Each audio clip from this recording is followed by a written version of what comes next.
I am Victoria L. Burson. This is Leadership on the Go.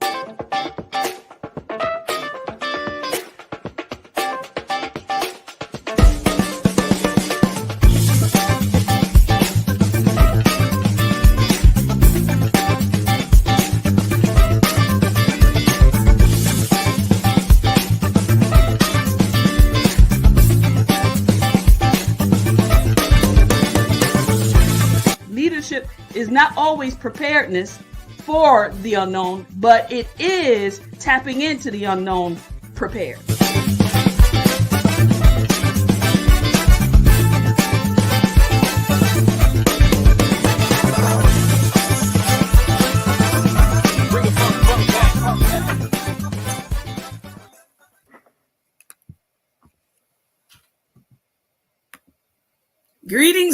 Greetings, and greetings. Thank you for joining us this evening. I'm telling you, like, tag, and share this conversation. Like, tag, and share this conversation with whomever you can like, tag, and share with. It's going down like 4 flat tires. Can I say it again? It's going down like 4 flat tires. Listen, we have 3 extraordinary, distinctive, and compelling experts, and just good people to the core, who will share with us tonight what it means to evolutionize greatness through emotional consciousness, or if you will, mental health. Can I say that again? We have 3 extraordinary, distinctive, compelling experts. And when I tell you they're very compelling in the ways in which they process their whole mindset around being professional therapists, around emotional consciousness. I love it. I love these 3 individuals. They're good people. They're all in ministry, and we'll talk about that integration later. And so without further ado, I just want to go ahead and start the introduction, because we have a good hour and so right before us, and I don't want to waste any time. Can we do that? All right. Thank you for your permission. Let's go ahead and start introducing our people. The first up we have, yes, is, all right, we got, okay, Dr. Pay DeRosier. Now, I probably messed up her name. She probably come across, because I did ask for the proper enunciation. I think I still messed it up. But Dr. Pay, I'm just going to call her Pay tonight, if you will. But she is Dr. Pay, and I'm going to read a little bit of who she is, because this is not her total identity, but I want to read a little bit of who she is right now and what she does. Dr. Pay is a seasoned behavioral health therapist, licensed social worker, clinician, and an ordained minister with a doctoral degree in interfaith clinician education in pastoral counseling. Her work explores the intersections of mental health and pastoral psychotherapy. She integrates a relational psychodynamic paradigm with constructive work in theology. She engages her patients' multiple authentic selves to engage in a productive work of cognitive and spiritual integration. The premise of her work is that practical empathy and insight result in sustainable change and wholeness. She is the national counselor for the Fellowship of Affirming Ministries, in which we call TFAM. Also an associate pastor at Rivers of Living Water, New York and New Jersey. Dr. Pay has a private practice in Brooklyn Heights, New York. Come on through, Dr. Pay. Yes. Thank you so much for being present. And so if you can, just give us like 36 seconds of what I didn't say, of who you are, what are you doing, what you want the people to know. Oh, well, you just said a whole mouthful. First of all, I'm really glad to be here with you all this evening. I do multiple things. One of the things that steers to my heart is that aside from my private practice, I also run 2 groups. One is Free Therapy Tuesdays on Tuesday nights, and I started it during COVID, and we've been going for 2 years strong. And the other one is Holding Space, which happens on Thursday evenings. And I've been also doing that for that long. My practice is varied, but for me, it's always about holding these 2 things in tension, mental wellness and spirituality. And they're not mutually exclusive. In fact, I think that one feeds into the other. All right. Yes, we're going to get into that. And I know all of you feel that way. And the viewers are going to love to hear about that, especially when we do a replay. Even the viewers who cannot be here this evening with us would love to hear what you all have to say around that. Our next guest, if you will, is Dr. Jonathan Shepard. Dr. Jonathan Shepard, who hails from Baltimore, Maryland. Yes. Dr. Jonathan Shepard, MD, is an award-winning mental health professional named top doctor in the field of psychiatry. His comprehensive approach to wellness has made him a highly sought-after and well-respected motivational speaker. Renowned for his caring and nurturing bedside manner, Dr. Shepard has served and provided treatment for clients in a variety of areas, including attention deficit hyperactivity disorder, mood disorders, anxiety disorders, obsessive compulsive disorders, post-traumatic stress disorders, and many more. His mission is to help all individuals obtain access to quality mental health services. A graduate of University of Illinois at Chicago Medical School and Adult Psychiatry Program, as well as Johns Hopkins University Child and Adolescent Psychiatry Fellowship. Dr. Shepard blends professionalism and compassion to create healthier communities. He is currently employed as the Chief Medical Director of Hope Health Systems, Inc., which has its headquarters in Baltimore, Maryland. Dr. Shepard serves on numerous boards and participates in several organizations that impact and shape the programs for mental well-being of persons in diverse settings and various communities. He was bestowed the honor of fellow by the American Psychiatric Association in January 2020 and distinguished fellow by the American Academy of Child Adolescent Psychiatric in July 2019 for representing excellence and his significant contributions to the field of psychiatry. Dr. Shepard was also ordained as an elder in the Church of God in Christ 2003 by the late Bishop Samuel Stephen McCarthy of the 5th Illinois jurisdiction. Come on through, Dr. Shepard, and let us go. Yes. And tell us a little more about you. What do the viewers need to know? Oh man, that was just something. As you were reading, I was like, man, she had to read all of that. But I am just grateful to be here. Thank you, Reverend Burson, and thank you, Dr. Pay. And I am looking forward to this conversation.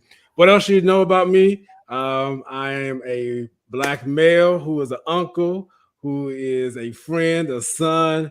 I am just one who loves what I do. I'm passionate about this call, and I am just glad to be here. So everything that was said, I just tag on, and almost felt like a little bit of an obituary. I was like, oh Lord. But I'll tell you, I'll say this one word: I'm grateful. If it was not for God, I would not be sitting here with all that you just read. Yes, indeed. Thank you for being present tonight. I really, really appreciate you for being present, Dr. Pay and Dr. Shepard. All right, let's bring on our third guest, Dr. Brian Woodford from Baltimore, Maryland. Yes, look at that distinguished stance. I wish I could stand like that. So anyway, let's go ahead and move forward. I see you. Dr. Brian K. Woodford currently serves as Director of Behavioral Health for Us Helping Us People into Living in Washington, D.C. He earned his Doctor of Arts degree in Marriage and Family Therapy from Eastern University in St. Davis, Pennsylvania. Dr. Brian's doctoral studies emphasize clinical expertise in narrative therapy, including training from Vancouver School of Narrative Therapy in Vancouver, British Columbia. While he is versed in several therapeutic modalities, the narrative therapeutic approach he utilizes targets marginalized persons as they seek to create a new and more promising personal narrative. Dr. Brian also earned a Master of Divinity degree from Lancaster Theological Seminary in Lancaster, Pennsylvania. Dr. Brian has worked intentionally to integrate his theological and psychological training to help clients address both their spiritual and mental health needs. His integration of theology and psychology also lends itself to assisting queer clients with reconciling their spirituality with their sexuality. Amen. Additionally, he is certified as a transgender care professional, TCP, through the International Transgender Certification Association in Miami Shores, Florida. Dr. Bryan is a licensed professional counselor, LPC, in Washington, D.C., and is a member of the American Association of Marriage and Family Therapy, AAMFT. He is also ordained clergy and with the Fellowship of Affirming Ministries. Come on through, Dr. Bryan. Yes, yes. Tell us a little bit more about yourself than I've already said. Hello, welcome. Thank you for the welcome. Excited to be here with y'all tonight. Looking forward to the conversation. I love the opportunity to just share good, wholesome, healthy thought with other like-minded professional individuals. When you do this work as a clinician, you often work individually, just with your clients, and so it's rare. Once you've been in this for a little bit, it's rare that you have the opportunity to engage and kind of bounce ideas off of others who are doing this work. Sometimes you just need to do a little check-in, like, like, okay, we are all on the same page, and I think that's wonderful. And so, in terms of what I do, it is just what you said, as the others have said. The integration of psychology and theology is very important to me. Here's how I look at it: that if anyone has faith, their faith impacts the decisions that they make. And we as clinicians, if our job is to help people explore and unpack their decisions, then we will be at a disadvantage if we did not consider someone's faith when we did that unpacking. And so to be able to do that, it's a delight for me. And you can oftentimes see the reprieve and the relief that clients have when you tell them you can talk about your faith. It's okay. Right. Yes. Yes. Or they start giving that church language. Like, I understand the language. It's okay to bring it here. It's a relief to them because they're used to so many clinicians who are not equipped to handle that dialogue. Yes. Well, thank you for that. And you're so right about that. Some people get uncomfortable with that. So thank you all for creating that space, because you all do that work. And I do appreciate that. All right. So let's get down to it. All right. I'm going to ask all of you. And this is a conversation, not an interview. And so, let's just all chime in whenever we want. As it relates to your profession as a therapist or clinician, how did you get here at this place in your life right now with therapy? And so I'm going to ask a series of questions, like a 4-part number 1 question. So who are you? I know we named some of that, but who are you and how did you get here at this place right now? Anybody who wants to go first? Let's not all answer at one time. We're going to start with you, Pei.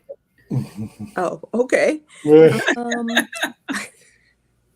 I think that for me, it was a culmination of a lot of different things.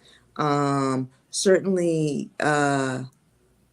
growing up, I think that I didn't think of psychology or therapy as something that I could do, simply because I thought it was white and old men, and I didn't see any reflection of myself in the profession.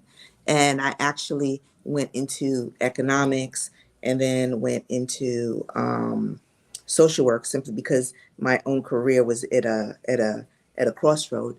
But I did social work for a while, and then I realized that I had a natural gift, and you need more than just gifting. You need training. Yeah. And I went and I got a master's in social work, and then continued to do work in training and curriculum writing in social work.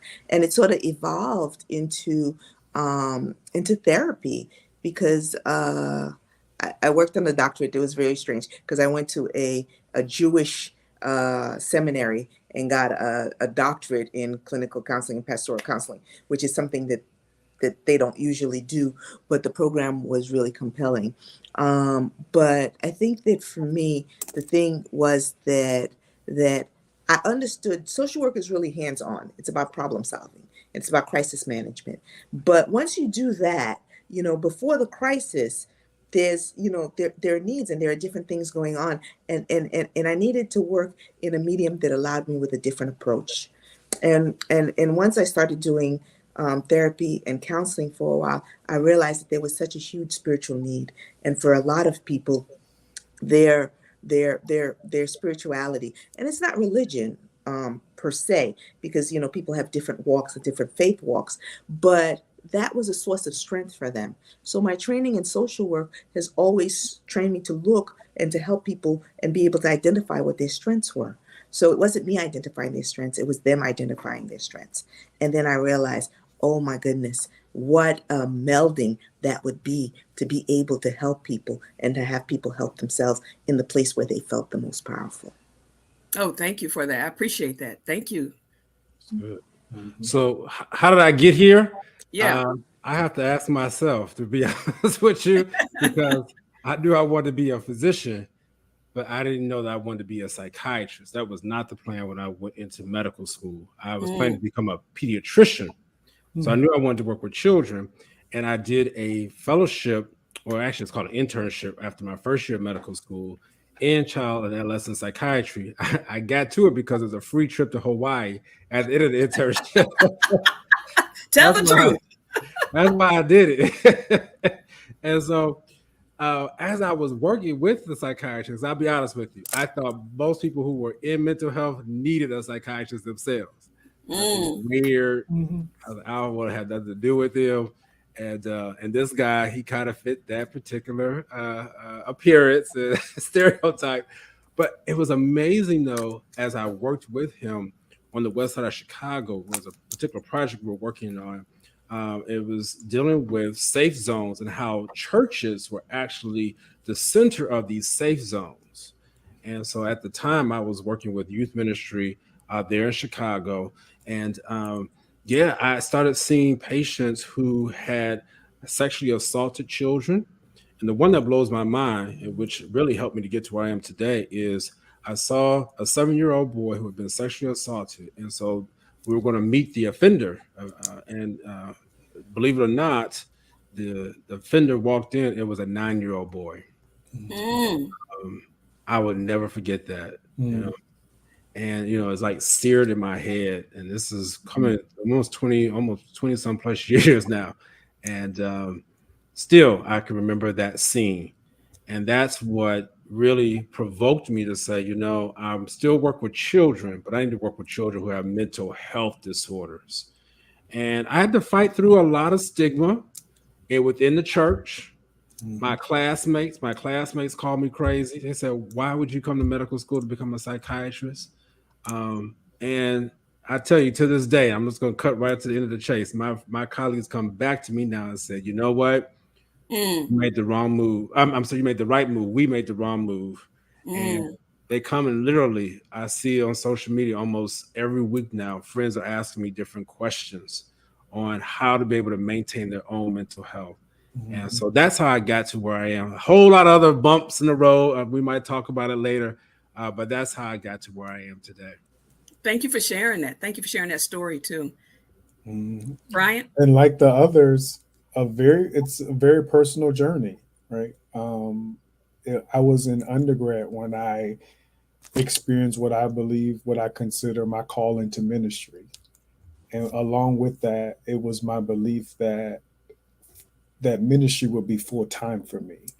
But at that juncture, at that point in my life and my understanding of ministry and my experience in church, it was like two options: full-time pastor or full-time traveling evangelist. And neither one of those appealed to me at that particular time for me. And I just kind of held on to that sort of vision, if you will, and allowed myself and worked really hard to be sensitive and present in each moment, in each stage of my life, and sort of what those moments were calling and speaking to me. And it was really when my mother passed away, and we're Mother's Day.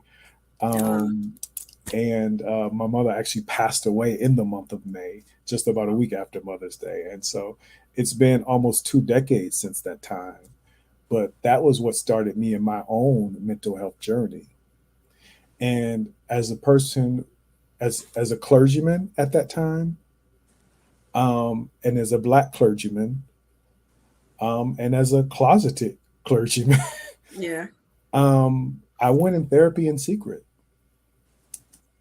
And then, because I initially went for grief counseling, and I went in secret, and then the psychiatrist that I was seeing also at that time recommended medication, and I did it in secret because I didn't believe that the environments of my culture and then my faith community could handle that truth that I was those truths that I was carrying.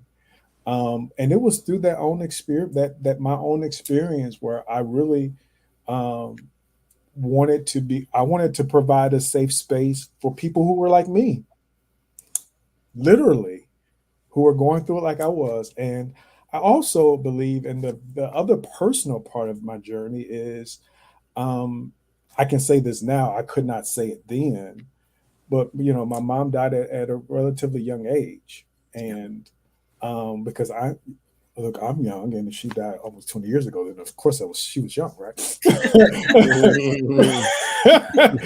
But I believe that she suffered from mental illness, probably bipolar, that went undiagnosed and untreated. Wow. And I remember watching my mom go through those highs and lows through life, and I think that it ultimately led to her demise, her early demise. And I wanted to make sure I felt like at that point, part of my calling as it began to sort of develop was to be a clinician, was to provide treatment to people of color, Black folks, to people of faith, to kind of, again, work at all of those things that stigmatize us and prevent us from getting the mental health care that we need.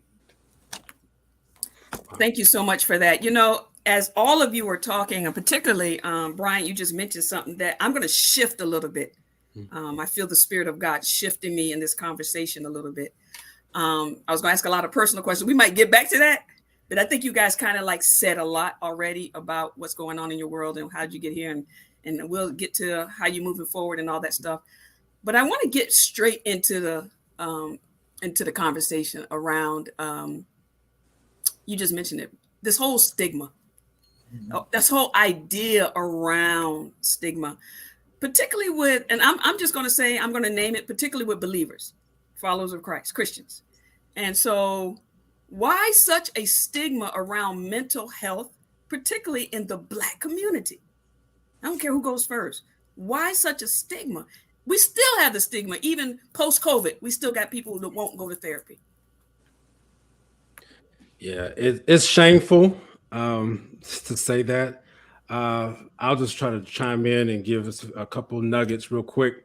The stigma still exists because we don't understand ourselves and we don't understand what mental health truly is. One of the things that I really have founded my presentations on since the pandemic has started is I have a working definition of what mental health is.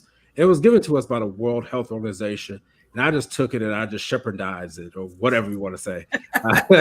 Put it in my own words. So mental health is a state of being where every individual realizes his or her own potential, can cope with the normal stresses of life, can work productively and fruitfully, and make a contribution to his or her community. That is what the World Health Organization defines as mental health. And what I've done is made it simple, PCWC. And so when I talk to churches, I said, okay, if you don't want to talk about what mental health is, let me break it down to what I call it, PCWC. It means that you understand your potential, your ability to cope, work, and make a contribution. And when I break it down to that, then people are like, oh, I get it now. I said, well, this is what sermons are all about. If the sermons talk about your potential, how you cope, work, and the contribution. So there is no disconnection. So one of the major things that I tell people is they don't understand, and that's because of ignorance. And I'm not coming down or talking down. I said to use that word ignorance, but a lot of it just has to do with ignorance, and people don't take the time to break down what it really is. And so I think that those are some of the factors. I'll let my other fellow panelists jump in. Mhm. And I'm glad that you mentioned, and I love your acronym. You know, I'm gonna give you credit one time. You know, All right. for your, That your is All right. such a preacher thing. right. I'm gonna give it to you one time. I was trying not to let that preacher come up, but listen, Yeah. I like how you talk about ignorance, because ignorance is not. People always also take that as stupid. It's just ignoring the truth, and we tend to ignore the truth a lot. Brian, I think you were going to say something. Yes, Were you? that was right. Yeah. Oh, of course. Ditto to what Dr. Shepard said. And what I will add is conversation around generational trauma. And for the first thing I like to say is whenever we're talking about trauma, I never talk about trauma with any stigma associated with it. Because we have all experienced trauma in one way or another, whether it is T trauma or little t trauma, which suggests that there's a range of traumatic experiences one can have. And one of those types of trauma is our generational trauma, the trauma that have been passed down to us from our parents, our grandparents, and so great grandparents, and so on. And one of it is we're talking about people of color, Black folks, is our cultures and our experiences said that we cannot talk about our troubles. We cannot talk about this stuff publicly because it will be a detriment to our lives if we did so.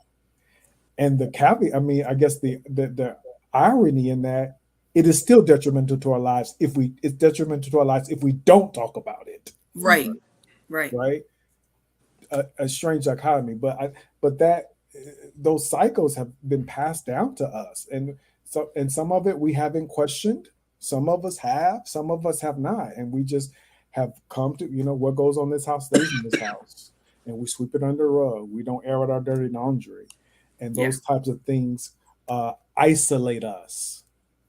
And isolation is a part of depression, right? It breeds depression, and so when we feel separated, isolated, can't identify with other people and other experiences, and it just kind of it becomes cyclical. It has a cyclical effect on us. And again, those things we've experienced for generations, and I think it's important to acknowledge that there were times where we couldn't do it, but we have access. We have different types of access now, and we get to take advantage of that access. And I tell folks all the time when they come into therapy and they have their aha moments, and their aha moment is almost like, why couldn't I come up with that on my own? And I would say, if it was that easy, people like me wouldn't have a job. As I think Dr. Pei said earlier, like there is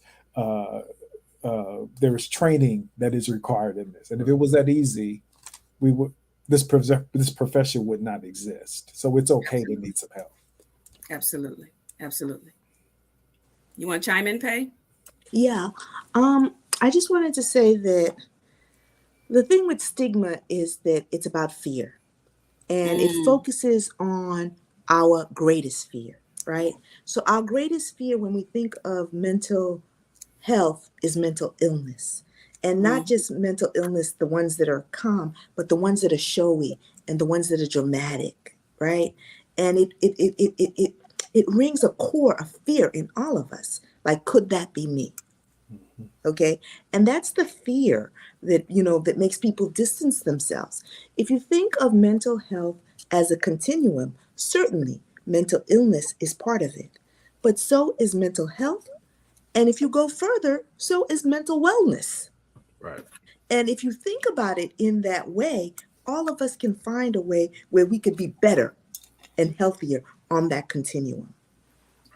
The other thing is that, so it's fear and it's secrecy. And secrecy is that if If someone knows that I am dealing with a mental health challenge, that will somehow diminish me. It won't be the face that I want to be public facing, and or I won't get the support, or people will think that they're better than me, or it answers the fact that there's something defective about me. Right? So those are the kinds of things that are fear and shame based, that prevents people from getting help, that prevents people from giving support. And then the third part of it is ignorance. We don't know, and we say stuff and we use our words without any kind of judgment, like, good judgment. Instead we oh, she bipolar, she this, she that, he's this, he's that. But the thing is that those are clinical terms that now the whole public feels like they are free to diagnose people. I don't know how many times I've heard people say, oh, so-and-so has PTSD, and it doesn't fit the description of, the diagnosis of what PTSD means. Because, probably what you're seeing somebody who is in the throes of their traumatic stress. It's not post yet. A certain time has to pass and they function okay and then they revert to, a slippage in how they're functioning. And then it becomes post-traumatic, right? So that means that we're using these terms and these labels, and people are afraid of the labels. They're afraid of what they mean. And there's a lot of shame in those labels. So, and we don't talk about things. So either we talk about them in hyperclinical labels that we throw around recklessly, or else we don't put clinical labels on things that are clearly very clinical, right? Oh, he's just a little down. I'm just going through something. You know how he is. Like we make all of these assumptions and all of these words that cover up behaviors that are clearly, dysfunctional. Okay. And we do that. And part of it is because we're afraid of the clinical, so either we're reckless with the clinical labels, or else we're afraid of the clinical labels and we never call it by its real name. So I think that those are the things that continue a cycle of what was the word we use? Of just stigma. Yeah. You know what? All of you have said a whole lot that make me want to go way, just go way to the left with my questioning, because you said something, and I'm going to get to Bryant's living in secret about his mother's mental illness, because, and I want to get to a whole lot. I want to get to shame basing. I want to get to self-diagnosing, and the church. We even do it from pulpits. I've done it. Let me just say I've done it out of ignorance, right? Until I've had some clinicians who have had to come up to me in my years of ministry, 30 years of ministry, to tell me, no, you shouldn't say that. That shouldn't be a part of your sermon. And you think about these stuff because we're so used to being in, I'm going to say traditional settings where nobody says anything. And then I get into this very, very diverse, very progressive, open, affirming settings. And then it's, I have to be more cognitive, and so, when we say things like, I remember one time saying, that's crazy. Well, they were like, Victoria, you shouldn't use the word crazy, right?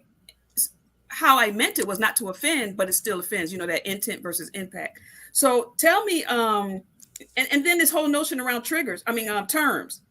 I loosely used to say, I'm having triggers. And I remember going to a conference and the clinician talked about it. If you guys are having triggers, then you need to go seek help. Stop going around loosely talking about, especially Christian folks, I'm having a trigger, or that triggered me. Then go get some help, right? Then he talked about stop saying you have OCD, because I used to say I have OCD. And I really don't even know, because, I just like things in place, and, I'm very meticulous. And I said, I just got OCD. And another clinician said, he said, you need to stop saying that, because there is medicine for that if you really do have it, right? And I said, oh, hell no, I need to really think about what I'm saying, right?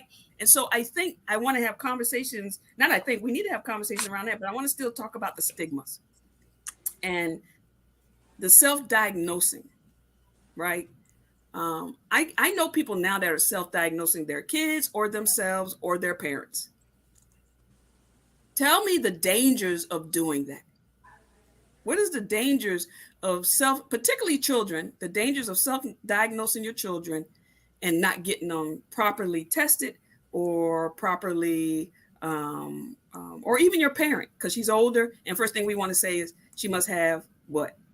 Dementia, or she must have Alzheimer's. So can y'all talk about that, this whole notion of, Brian, I want to start with you because you kind of mentioned it. You didn't want to, the shaming around mentioning even your mother's mental illness, even though you knew something was there. And can you talk about what it is and what does it mean and what are the dangers? Or maybe there are no dangers of self-diagnosing, And so I know that's kind of like two parts. So, Well, I made my diagnosis of my mother after I went to school, became a professional. I couldn't name it then by any means. I knew what I was seeing and what I was experiencing, and she couldn't name it, and that was also at a time where we're just now starting to have broader conversations around mental health. We certainly wasn't having it that many decades ago. And so, there was that.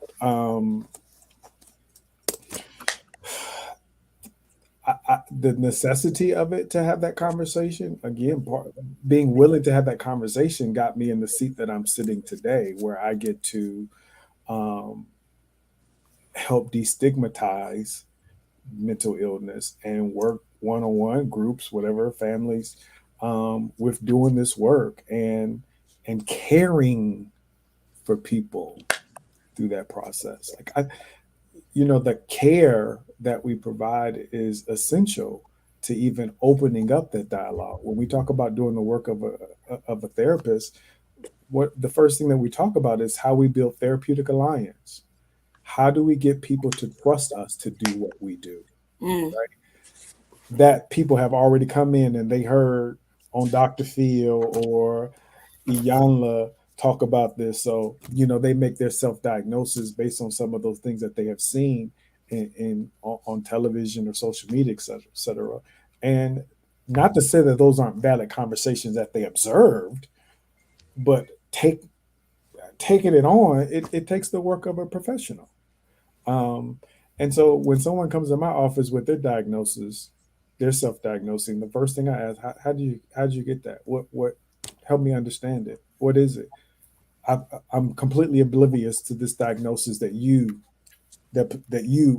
have. So help me understand it. And by the time they try to explain it to you, you'll be like, baby, it's okay, honey. That's not what that is. Right. You've had a series of bad days, and we get to talk about that. Or whatever the case is, right? But it's but part of that is creating a space where they feel safe and secure enough, and that safety does not mean it's going to be easy, because safe space means courageous space also, right? That we have to be honest about what we're thinking and experiencing, because I don't take for granted people's honesty in therapy. People will come to therapy and still not tell you the full truth. Right. Right. To get this work done. Right. And so, because part of that truth is stigma. Dr. Pei even mentioned it, the secrecy, right? Sometimes we hold secrets not because we just want to, because we believe that those spaces or these relationships aren't strong enough to handle my truth. And if I think this situation or this environment or this person is too fragile to handle my truth, then I'm going to keep it. I'm going to keep it to myself. Okay. And so, did you want to say anything to that, Dr. Shepard? Yeah, I do. Because when you're talking about self-diagnosing, what happens is we tend to swing from one side of the pendulum to the other. There rarely is there a middle ground. People are overdiagnosing or they're underdiagnosing.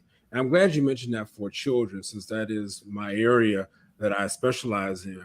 And that's where I see a lot of this happening, because parents will bring their children in. Again, we talk about overdiagnosing. They'll come in and say, well, my child has an anxiety problem. They're crying too much, they're this and that. And as I spend many times, and really it's about 90% of the time, as I'm talking to the child, parents in the room, halfway through, it switches to the parent. Almost about 90%. I won't say all the time, about 90% of the time, especially when we're talking about grief and anxiety. little Johnny, he's still grieving the loss of his grandmother. He just can't take it no more. Johnny only 5. He can't take it anymore. What they're doing and what parents will do, they will transfer their grief, anxiety right onto their children. Displacement, I believe, is a term that you can use for that. And I see it all the time in child psychiatry. Or I'll see the reverse where underdiagnosed. Oh, there's nothing wrong with my child. I did a pop-up to a school. Yes, I still do that. Believe it or not, I popped up at a elementary school on Friday. Hadn't done it in a long time, just to see a patient of mine. Patient wasn't even there, which told me already that something was off. And the mother just refuses to believe that something's wrong with her child. And honestly, the child may not even have the problem. It's probably the parent again. And so what I'm getting at with this whole self-diagnosing is that we must be careful for not going underdiagnosing, overdiagnosing, and we must be mindful of the amount of information that's out there on social media platforms, Google, whatever search engines. We have to be careful that we don't read up on so much and we don't diagnose ourselves. And somebody gave me a mug. I wish I had it with me, and said, "I didn't get my degree from Google," something like that. So, why you questioning my my expertise? And I didn't say it just right because it flows a little bit smoother than that. But it's funny because it really is true. Because many times I spend half my initial sessions, breaking down the myths that people come in before I can even get to the root of why they're there. I'm glad you mentioned that, breaking down the myths, because I want to go back to something Pei said earlier. And that is, if you all can just like 30 seconds or a minute or less, talk about the difference. What is the difference between mental health, mental illness, and mental wellness? Right. And so maybe I just give each one of you something to say, and if you want to add something later. So Pei, I want you to talk about the difference. And you mentioned mental health challenges. So why don't you take mental health, and Dr. Jonathan, if you can take wellness, and then Brian, if you could take illness, and talk to us about what is the difference between, is there a difference from your expertise opinion? And so just name that. So Pei, can you tell us what you mentioned mental health challenges. So what is mental health? Okay, so mental health is a catchphrase that covers a lot of different issues, right? So some of them are issues in terms of your ability to function, so like mental, before, we say mental health, but it's also in people who are functioning at a lower mental level. And then you have stuff that, you also are lumping in people who have an emotional issue. And then you're dealing with people who may have a mood disorder and may be depressed. And then you're dealing with folks who are like an access to folks who are psychotic, which is their relationship between what's real and what's not real, right? And then when I talk about challenges, we talk about how are people managing that, right? So for me, it's very much about an equilibrium, right? Because a person may not be managing at the height of what they're capable of, but who are doing all right, which is why, if you are, you could go through a mental health challenge and no one will know. Because if it's not something that's obvious, or if they don't catch you right at the time where you are acting out or you've had a breakdown, folks may not notice. Okay. The other thing is that people struggle with the possibility that they may be overwhelmed, right? Or they don't know what's real. So those are all kinds of very different things that have very different solutions, that have very different therapies, that have very different levels. that we're all lumping together. So a lot of, and I think that Jonathan talked about it, is about unbundling these things and separating them out and saying, okay, it's possible that you have a mood disorder and you have something else going on. You know, it's possible that you're depressed and you have anxiety. Okay, the two things could happen at the same time, right? And it could be that medication might be able to help you, talk therapy might be able to help you, but you know, it's about treatment. And treatment is not universal, it's not one size fits all. You know, you got to find the right therapist, the right doctor, and you got to find the right modality, right?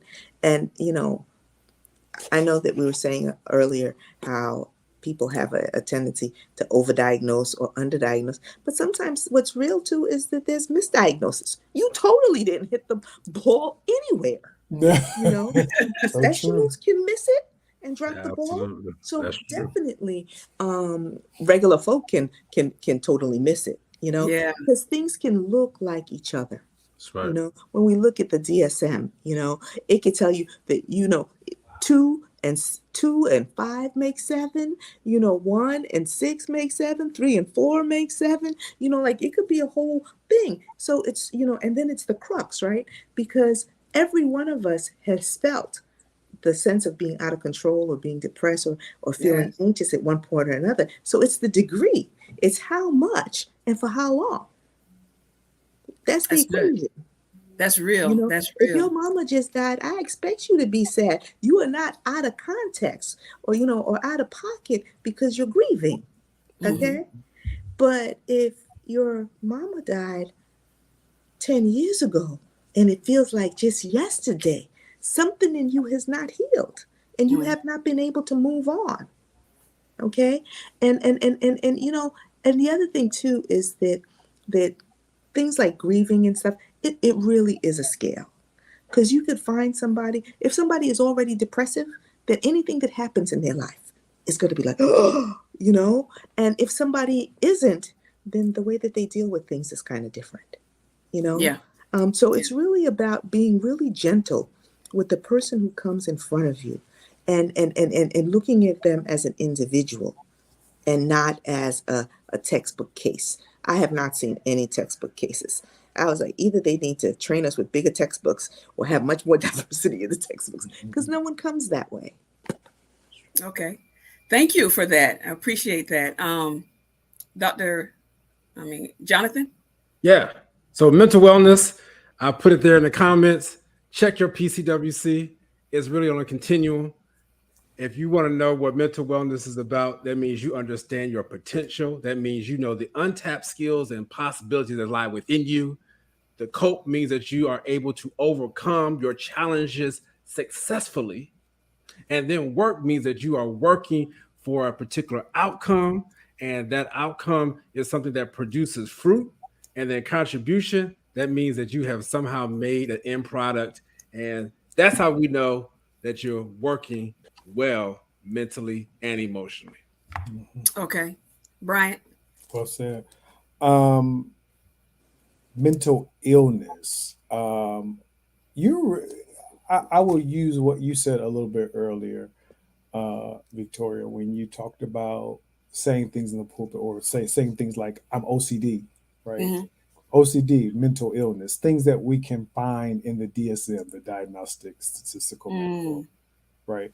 An actual diagnosis, right? That's really what we're talking about when we're talking about mental illness. So that's why we say, like, you don't want to use just words like that just carelessly, because that means those words mean something, right?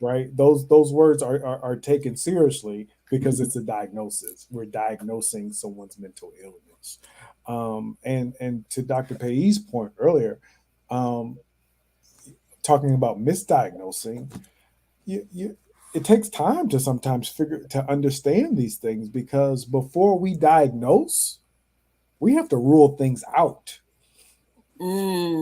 Sometimes people come into therapy or come in, and I'm not a psychiatrist, so I won't speak on that. I'll let Dr. Shepard take that. But people come in and think like, all right, tell me what it is.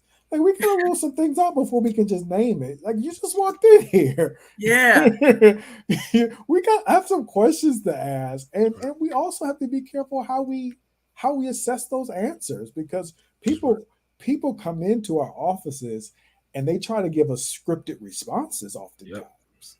Right? That's why I said I don't take for granted people's honesty in this process.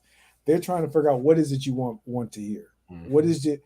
Why are you asking me that question? What is it you want me to say? And I'm slowing people down all the time. I'm not looking for an answer, but what you give me. I just want your truth. I don't want you to feel like there is a prescribed answer that I'm looking for. This is your space. Use it how you need to. Thank you for all those responses. I have a question that came up while you were talking, John, Bryant, and that is, I don't know if I'm wrong, because this is before I want to ask the next question. I don't know if I've been wrong, should I say, or and this is mainly for church leadership or church pastors and chaplains and et cetera, et cetera. I particularly, because I think, Pei, you mentioned it earlier, or somebody mentioned, you didn't see a lot of us, people of color or Black people, if I could just say, in this profession, in all these 3 areas of expertise. How important is it for us to go to us, even though there's not a lot of us in the field? How important? Because I used to subscribe to please go to a person of color, and I still do that, because there's been conversation. I think, Jonathan, you've been one of them, how greatly people of European descent tend to always want to give, particularly our kids, or put us on medication. That's the first go-to. And I'm not saying that people of color don't do that, but how important, anybody can answer this. All 3 of you don't have to answer, but anybody who wants to, how important is that?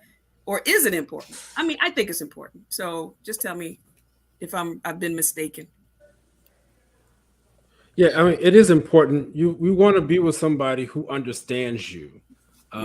And what I have found out is that sometimes a person who is of a different ethnicity or a different color may even understand you better than somebody of the same race that you are, which is just the truth. But most times than not, it is going to be somebody who understands you. I work in Woodlawn. If anybody out there knows Woodlawn is predominantly Black, West Side, Baltimore. If you're gonna work at Woodlawn, you gotta understand the community. And so people look at me and they see me dressed a certain way, and they say, "Oh, size me up." And when I get back to my office, I start talking plain to them. It's like they get confused. It's hilarious. And I tell them, I said, "Well, it's not because I'm from here. I'm from Chicago, and being from the West Side of Chicago, North Side of Chicago, where my church was right next door to Cabrini Green. I grew up in a white suburb that was predominantly Jewish. I went to a Black church that was right next to the project, so I can really talk with whoever, and it makes a big difference. And the people will start to let their guard down. So, yes, it makes a difference, but it shouldn't be the only difference. You don't say, I'm not going to go to this person because they're not Black. We don't want that. You need the help is the priority. And then hopefully you're able to find somebody who looks like you, who understands you. Okay, I'm gonna think about that. Don't say I'm a work in progress, because what happened? They have to be, if they're not Black, they have to be a person of color. If they're not Black, they have to be a person of color or a woman. I'm just sorry. That's just the way I do it. Yes. And because I need someone to understand me and not understand me, because I've been in positions where it wasn't in my therapy. I felt like I was giving them therapy, right? I felt like we needed to switch. Yeah. Because when you go in there telling people you a minister or pastor or anything, it just seemed like the dynamics just shift. And I'm like, well, who's supposed to be helping whom, right? So and it's always happened with non-people of African descent. So that's why I want to name that. And so my next question then would be, did you want to say something, Pei? Yeah, I wanted to say that what we're really looking for is cultural competency. Yes. And sometimes the assumption is that if they look like us, they have the same sensibilities or they have the same understanding. That's not necessarily true. Okay. Cultural competency. Cultural competency. That being said, I have had lots of folks who their therapy has stalled, and part of the stall has been a disconnect with the person understanding who they are and what their context is. That's right. And the other place where there's a breakdown is that sometimes you go to a therapist who is not culturally competent. So maybe they don't understand issues of trauma, or issues of class, or issues of race, or issues of gender, or issues of being transgender, you know? And I'm not the expert of everything, Right. but Right. then I don't pretend to be either. Yeah. So I'm coming into this relationship with a lot of humility, and willing to allow people to define for themselves who they are and what their experience has been, without imposing my own experience. Yes. You know, Yeah. because you look at me and you think, oh yeah, I'm talking to a Black woman. Actually, yeah, I look like a Black woman, but maybe my identity is something other than what you're judging me on. Right. And maybe the reason that we're not connecting isn't around race, it's around class. That's right. Right. And maybe the reason that we're not connecting is because there might be some transference issues. Say a little You more know, about that.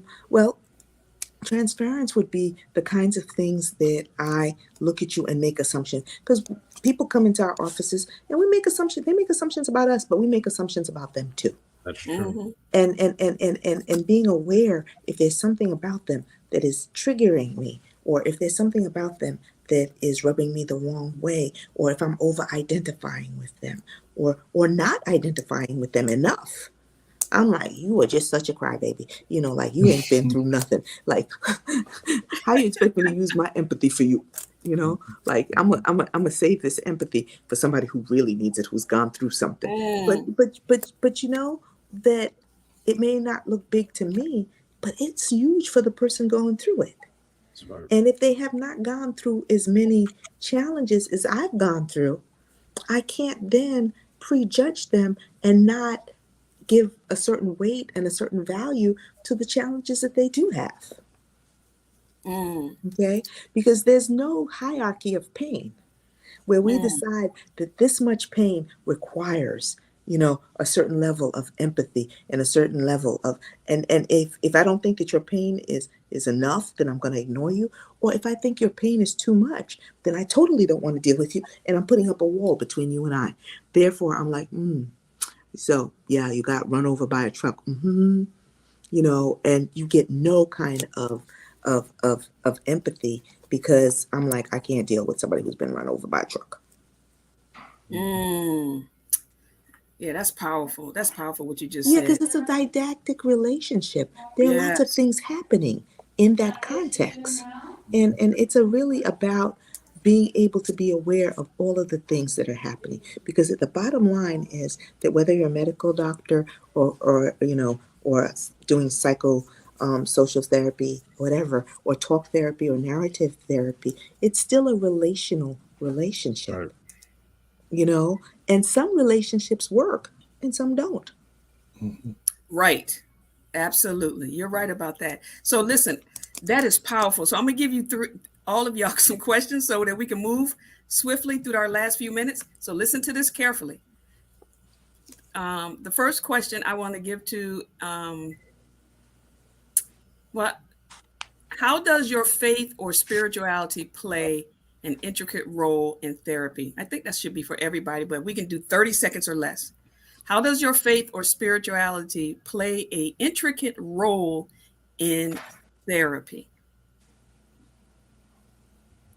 I'll jump in first. I knew you would. Because I remember this being like something really prevalent with you.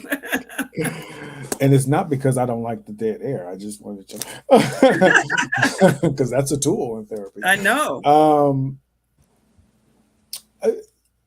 When I was doing doctoral studies, it was intentionality around integrating psychology and theology. And we had to do a paper on what is your theological perspective, solely theological perspective. And I remember being annoyed by that paper when I was in school.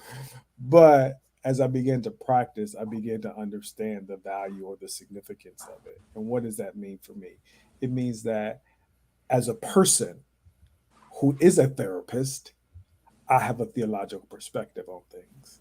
A little bit about what Dr. Pei was talking about, that transfers and countertransference. I have a perspective. And what and if I'm not thoughtful about what that perspective is, it can take over a session with me unaware. Mm. It's important for me to know what my theological perspective is, because it influences the way I provide treatment. I'll give you an example of that. If my theological perspective is I believe that humanity is inherently good, Mm-hmm. then I treat people when I care for them as if they're inherently good, Okay. right? Versus you're a bad person and there's no hope for you, right? That's that's part of it, right? So understanding, I think, one's own faith. There's a particular modality out called the person of the therapist. It suggests that the therapist come in the room too. Mm. That the therapist as a person shows up in the room, and that therapist doesn't disconnect themselves from the treatment that they provide. I Mm. very much believe in that. Like I said, we don't just talk about that, but we're gonna do it. We're in it. It's gonna be live and in living color. And for me, that is part of how my faith shows up, because we ain't talk in church. We ain't talk about deliverance. We got folk delivered. We didn't just talk about. We was like, we're gonna get you delivered, right? Whatever that looked like in some of those contexts, right? Right. So, and that's kind of how I think it shows up in therapy for me. Good. Good. Thank you for that, Jonathan. How do you think that they play a role? Oh, it plays a large role, and I have to be transparent. I used to try to hide that role, and I Mm. tried to diminish it. Mm. And I'm glad that we've talking about it. And you said something earlier that really just confirmed and how I need to continue to play, allow it to play a larger role.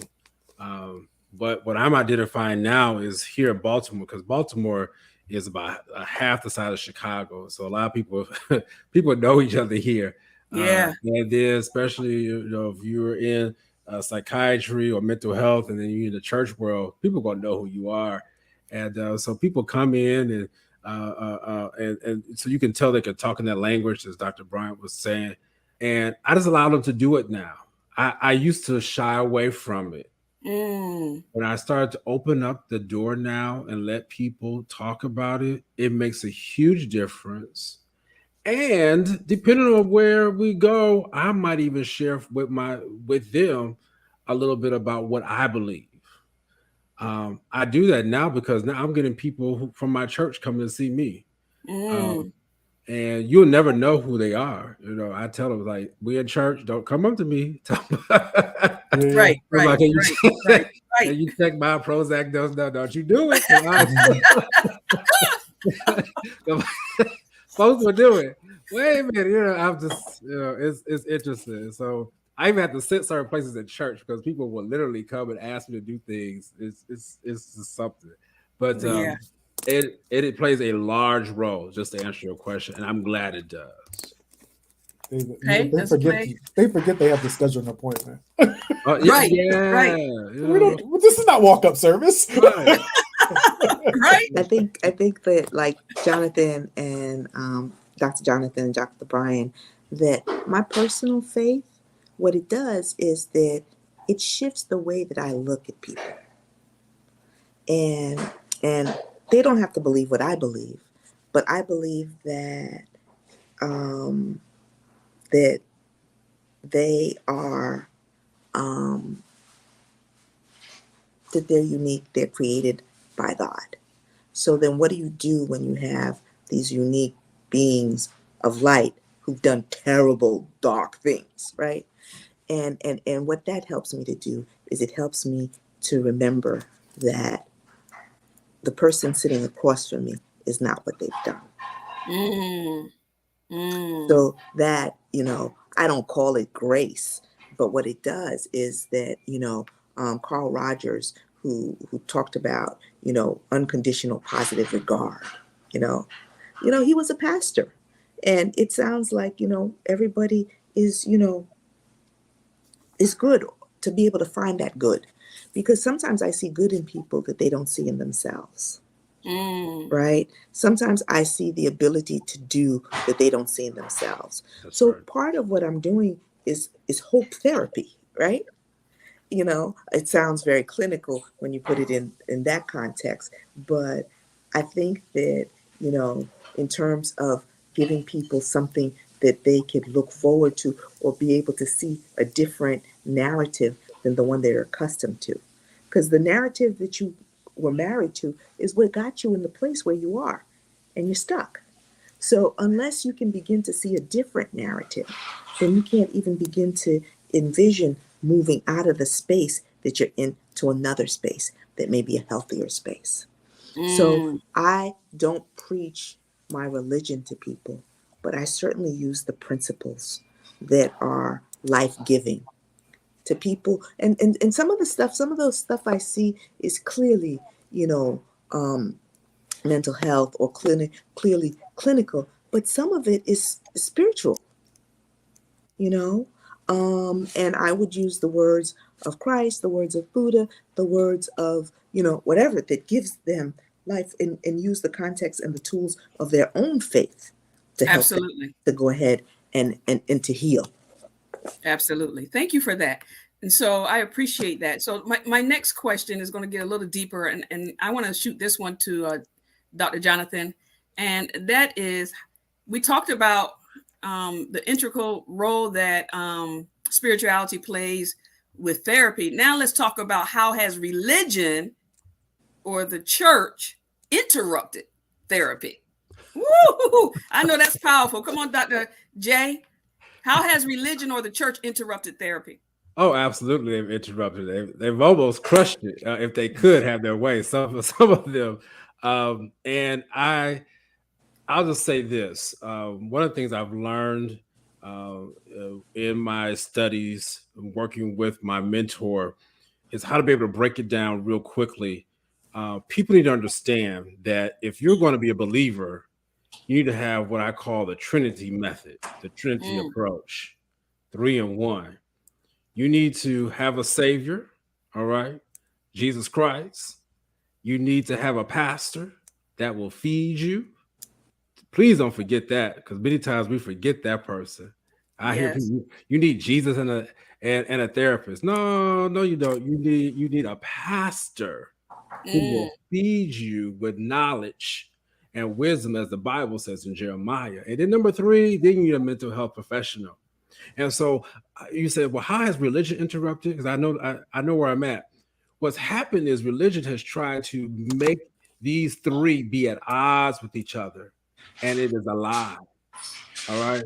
Savior is not at odds with the pastor, is not at odds with the mental health professional. They, they understand their lane. The problem is that many times people blur over into lanes they're not supposed to be in.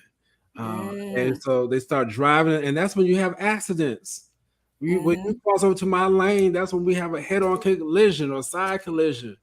And that's how it gets interrupted. If we understand the Trinity approach, as I call it, and know that each of them works in their lane in a way in which they can help people, that interruption wouldn't happen. Brian, what do you have to say about that? Especially with your expertise to the transgendered and the LGBT communities, how has church interrupted or religion interrupted therapy? One of the things that we talk about when we talk about doing theology, we talk about knowing the other side. Not that you have to agree with the other side, but you need to know the other side. You need to know what you're arguing, who you're arguing against, essentially, right? And not an argument in terms of being combative, but a different point of view. And I believe that as really to Dr. Shepard's point, when people don't understand what's going on in the other lane, they can often speak ill of it. And they'll speak about it in ways that are untrue sometimes. Yeah. And we as therapists, pastors, we all sit in seats of authority. Mm-hmm. And that authority can be abused if we're speaking about the other and we don't understand their point of view, or if we don't understand it, right? I've been in the seat of a pastor and I've been in the seat of a therapist, so I could speak about both well. But the pastor who has not been a therapist has to be careful about how they speak about therapists and therapy or psychiatric treatment. That's right. And if we're speaking about it in ill-informed ways, then it can be problematic in the care that people would need, because they're taking those positions, because people are sitting in positions where they're listening to those who are in the authority, and they're Yes. taking that stuff to heart, Yeah. and it Yeah. would direct them in unhealthy ways if it is not done with intentionality, if it's not done in an informed way. So thank you for that response. I really appreciate it. So we only have a couple minutes left, and I really want to get this out. Should have scheduled more time for this because I have 3 powerful people on here. As it relates to church, and I'm not picking on church, but I think these are some, because I've been a pastor and pastoral counselor and et cetera, et cetera, et cetera. And I think, and I'm a life coach and, leadership coach. And I think sometimes we do step in lanes we should not be stepping in. And so as it relates to what is, for me, if someone, as a pastor, someone came to me about a particular situation that they were having, and I would guide them as much as I could as a pastor for 2 or 3 weeks. I like shut it down at the 3-week mark and refer them out. At what point should we be referring, we being pastors, church leaders, church counselors, be referring out to professionals as yourselves? Real quick.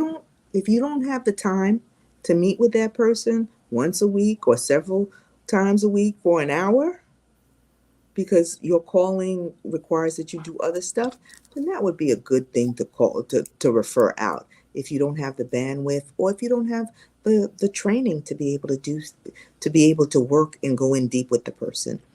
I think that one thing I wanted to say is that it is hard for people who want to be liked to be honest with their clergy, right?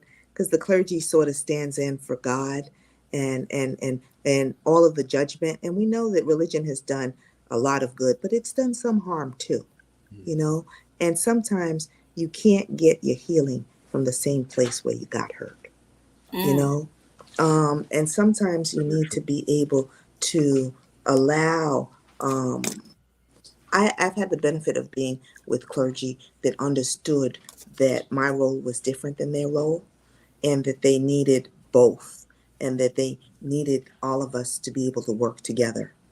And confidentiality was important, and being able to not have to impress me or speak in a way that doesn't offend, or in church speech that doesn't offend me, that all of those things are important. And nor would a pastor say, hey, you got a broken leg, let me come bandage that up for you.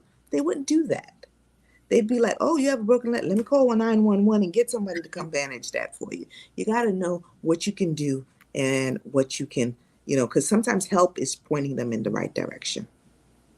Okay, great. Thank you for answering. I had to, we'll talk offline, something you said, but we don't have the time here. But anyway, Jonathan, can you name what is the difference between situational depression and manic depression?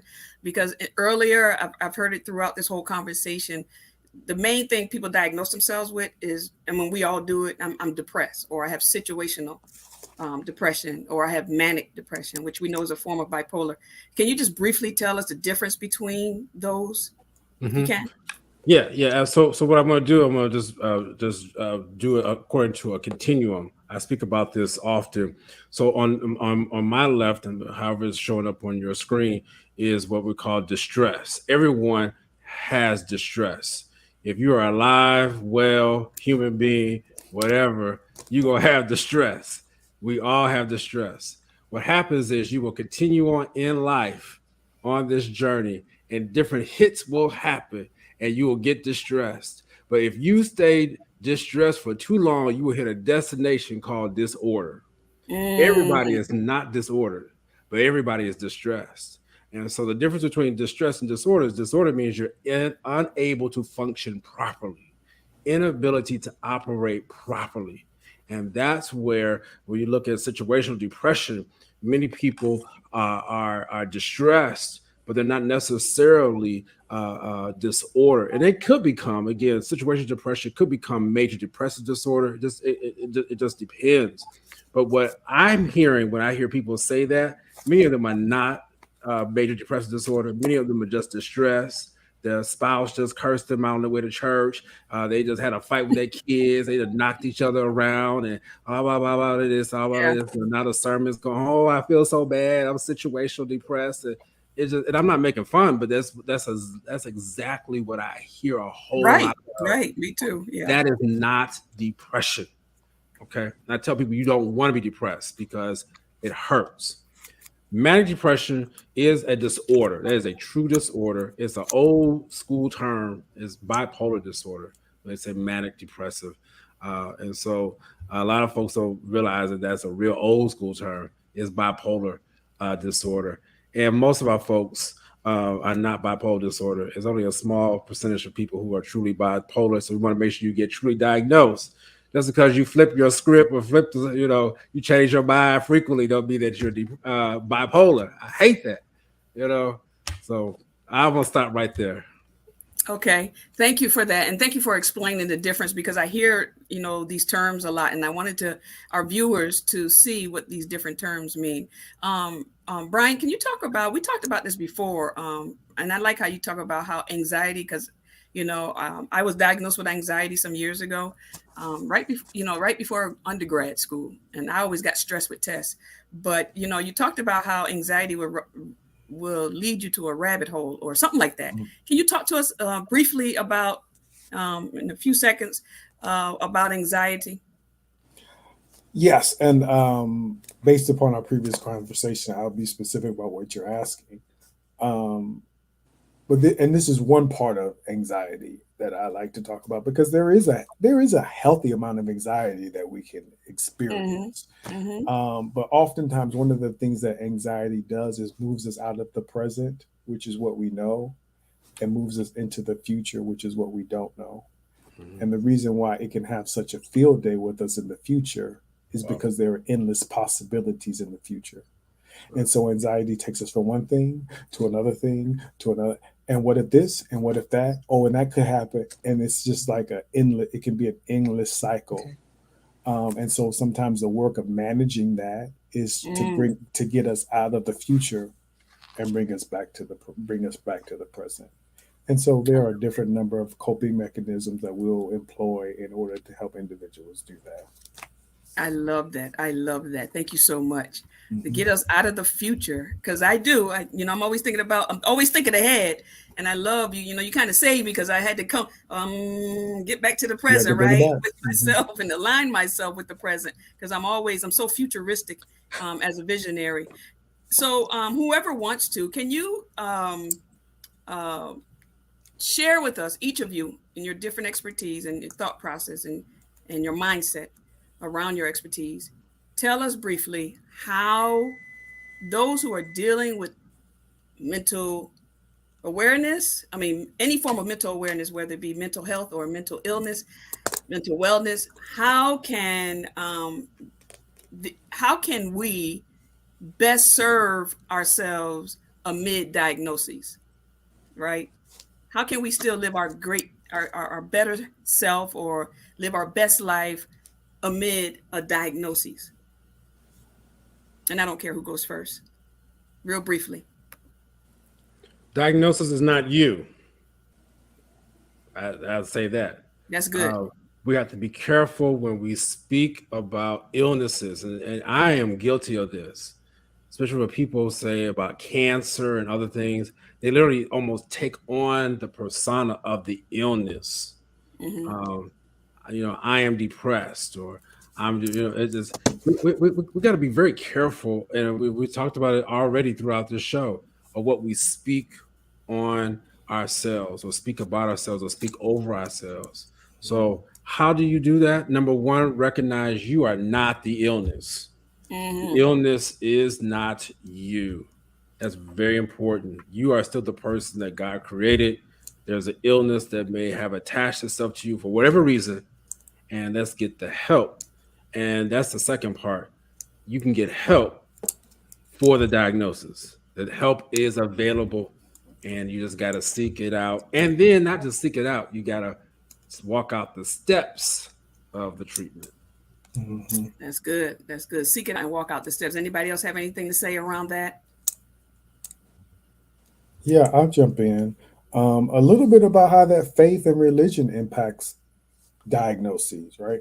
Because I used to hear, I've heard things in church like, "Oh, I'm not claiming that. Right. I'm not claiming that mental." Right. You don't really have to claim it in order to have to experience, in order to be experiencing it. That's not what you have to do. That's right. And so, but I get what that language means. That language means, and this is part of having a faith background yourself. Part of that language is that I don't want that I believe that it's going to no longer be part of my life, so I can't speak it over my life in order if I want to be disassociated with it at some point. Right. Again, that's kind of knowing your lane between pastor and clinician, how to communicate those type of things. And I really appreciate Dr. Shepard saying what he said, because that is one of the things that I say. We talk about in narrative therapy. We use the language of externalizing the problem, that I am not the problem, but the problem is what the problem is. And so part of how I help people adopt that type of language is by saying, I manage depression, or I manage anxiety. You don't have to say that I have anxiety or that I have depression, but I do have to manage it. That's right. I have to be thoughtful about the things that I do, the things that I say, my experiences, in order to make sure it stays contained, right? But I have to be honest about it before I could do that. And so if I'm not being truthful about my lived experience, about my symptoms, then I'm not going to be able to effectively manage it. Exactly. And I'm glad you mentioned that. I see you, Pay. I'm glad you mentioned that, if we're not going to be honest and truthful. And there are still some churches, it amazes me in the 21st century, how we are still in prayer lines saying, come on out, depression. Come on, and then people are guilted or feel shame about, having to manage depression or any form of mental health or illness. And so I'm glad that you mentioned that, because it disassociates. It's like we put people in boxes. And then, people, I've heard somebody say on the radio station, a church, not a radio station, on Facebook one Sunday, they were talking about, God didn't give you depression, and God didn't, and so the ways in which they were framing it is that God didn't give it to you and God is not responsible for it. And I'm like, okay, Wow. I would almost challenge that when Jesus was in the, Gethsemane in the garden, that was to me a form of depression. They may not get, let me just stop here, but we diagnose people and we guilt people into not being able to not only get help, but even manage what they do have. And then they go into secrecy. And it amazes me we're still doing that right now in this time. Pay? I just want to end with the fact that sometimes religion espouses magical thinking. Things are mysteriously, appear and disappear. And that, I believe that people are healed. And I believe that rehabilitation can be a form of healing also. I think that we have to be very careful in the way that we use language to not disempower or create a false narrative for people, a false sense of reality, because then we don't give them anything at all to fall back on. And some stuff it's not going to be one day of prayer and just lay hands on you, poof, you fall out and stuff. Some of the stuff is gonna, I think the scripture says, it's going to require prayer and fasting. But I think that from a clinical perspective, what it means is that some stuff is going to take a little time to work through. Absolutely. As they went, they were healed. Mm-hmm. Right. And also, what we expect is outcomes. Sometimes total 100% healing to them coming back to where they were before. That may not be the healing that they get. The healing that they get may be that they regroup and are able to manage their lives in a different way. That's not the place where they were before, but have certainly been lifted from where they had been. That you could see some of the healing has happened. That's an excellent point, Dr. Pei, because folks will come into treatment with the expectation of make that thing go away, and that's not our job. We can't do that. That thing will never go away. That's part of your journey. Yeah. Don't you think that's a learned behavior, Bryant, though, that stems from certain faith groups? Well, I mean, when we talk about baptism, we talk about washing away your past, and that's one of the reasons why I think it's easier for folk to talk about their past in a faith community, and I say the past, not their present, than it is in therapy, because there's this notion that, all that stuff is under the blood, we left that in the pool, right? Yeah. And so it implies that's no longer a part of me, but it is your journey. And those things they impact how you are today. Absolutely. Yes. And it's also part of the theology around sin and around illness, that, if the person is sick, if the person is going through something, that must be a result of some type of sin. Right. And that is not true. It is not. You could be depressed and it's not about sin. You could be anxious and it's not about sin. Yeah. And I was just going to say, just from the scientific, I know I'm around here with all these theologians. This is scientifically, though, we expect for scientists, doctors, clinicians to heal us. That is what, when we go to the doctor, we expect for them to remove what the issue is before we get to theology. When we go to the doctor, we expect to be the same or get us back to where we were before. And that just does not happen. I am working now, go to the theological. I work on a sermon on homeostasis. If y'all know what that word is, go look it up. It has just been blowing my mind because we understand. Dr. Pei, when you said equilibrium, I clicked within me because that's the word I've been just chewing on. Because as we grow and as you evolve through therapy, you will not go back to where you were when you first came in, and you shouldn't want to.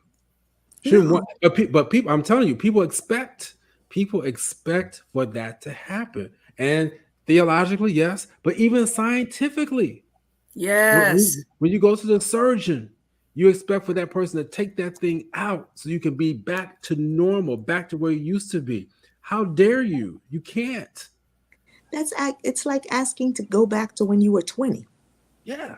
Your body has aged 20, 30 years. You can't go back to 20. And sometimes we can't go back to where we were. We can only hope to be the best 50 or the best 60 that we could be. Now you preach it to the choir right here, because I actually lived that. I mean, both of you are saying, all three of you are saying something powerful, because if I could just tell a quick story, and that is that, after the second cancer, my girlfriend had to say, Vic, I won't use all the words she used, but Vic, your behind is not the same. Stop expecting your healing to be the same, right? You don't have the capacity and you're differently abled now. Wow. Get over it, right? And when she said that, I was offended at first, but I had to think about that thing and process it. She is right. I'm almost 60 and I'm differently able, having to have cancer the second time and giving me neuropathy in my hands and my feet. And I can't move, or brain fog. I can't function like I used to, right? Why would I want to even try? So I am trying to discover a new me and how to process through that. Wow. And that's what I have been learning. And it's been a hard thing because, my wanting to control all that and how I used to process, have the capacity to do everything and be superwoman. No, I am not. And I'm not trying to be. Actually, it's a better place that I've ever been in my entire life. It is a better place that I've ever been in my entire life. Not trying to get healed back to the way I was. Woo! Y'all said something powerful there. Listen, it is almost time to stop this show. It is time. We way past time, but I just want to ask all of you, what is your superpower? Just give me one word, because I got this from Kendall Brown a long time ago. I've been using it ever since. What is your superpower? Not just as therapist, personally or professionally. What is your superpower? Pay. Oh, it's my ability to separate. And I didn't know this. My sister told me earlier today. She said it's your ability to separate the stuff that is elemental from the stuff that is fluff. That ability to be able to zone in on what's important and what's valuable. Yeah, you are good at that. The times I've been around you, you are really, really good at that. Really good. Your sister's right. Jonathan. 2, discerner, giver. Discerner and giver. I love that. Bryant. My compassion. Compassion. That is wonderful. Well, listen, should therapists have therapists? I know all of y'all going to say the same thing. Should a therapist have a therapist? Yes. Yes. Why? Does a dentist have to get their teeth cleaned? Ooh! I love that. I love that. Right. Even a master piano needs to be tuned.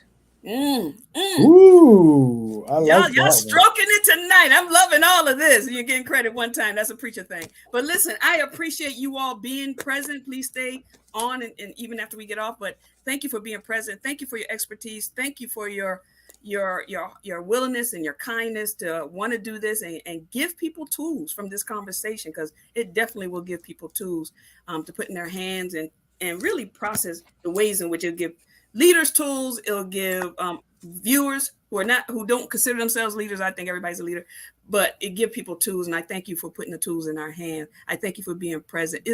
What last thing or comment do you want to say to the people? We'll start with you, Bryant. Whatever you want to leave them with. I think I will take the slogan that has been a common slogan during COVID. It's okay to not be okay. That's good. I love that. It's okay to not be okay.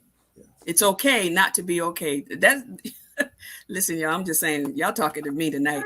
Jonathan? Just putting in my contact information. If you need a direct care services, I do provide direct care services. Hope Health Systems. It's a poor frog that won't praise his own pond. So if you're in need of direct care services, come on out and you can hit me up on my website. And again, I would just go back to that word homeostasis. Just know that wherever you might find yourself in life, just get back to that place of equilibrium. Equal does not mean the same. You want to make sure that you are at a good place. And I love what you said, Dr. Bursa, about how you're going through your cancer journey. We've all gone through a journey in 2020, 2021, 2022 through COVID-19 pandemic. And one thing that I said, I'm ending right here, is I will not be the same when I come out of this pandemic as when I went into it. And It definitely has been the case. Yes. Pay. Self-care is spiritual. That's what you want to land with. Self-care is spiritual? Self-care is spiritual. I love it. And self-care sometimes means letting go some stuff, y'all. Self-care means letting go. Listen, I just want to go ahead and tell our viewers who's going to be here 2 weeks from now. Can we get my producer to show us that? Yes. Our next guest will be Dr. Virdra Jackson. Yes, hailing from Philadelphia, Pennsylvania. She will be coming forward, joining us for a rich conversation around, she has her own company called Living Strong, but around trauma. She will be dealing with trauma, a lot of trauma, and learn how to cultivate and ignite a better version of yourself after experiencing or enduring various forms of distress. Again, we're still in Mental Awareness Month, and come and join us 2 weeks. We're back to our schedule, regularly scheduled time, Sunday at 7:30, 2 weeks from now on the 22nd. Our last finale, our last show will be yours truly in June, coming to you you'll learn next 2 weeks. All right. Thank you. God bless you. Thank you, guests. I really love you. Mwah.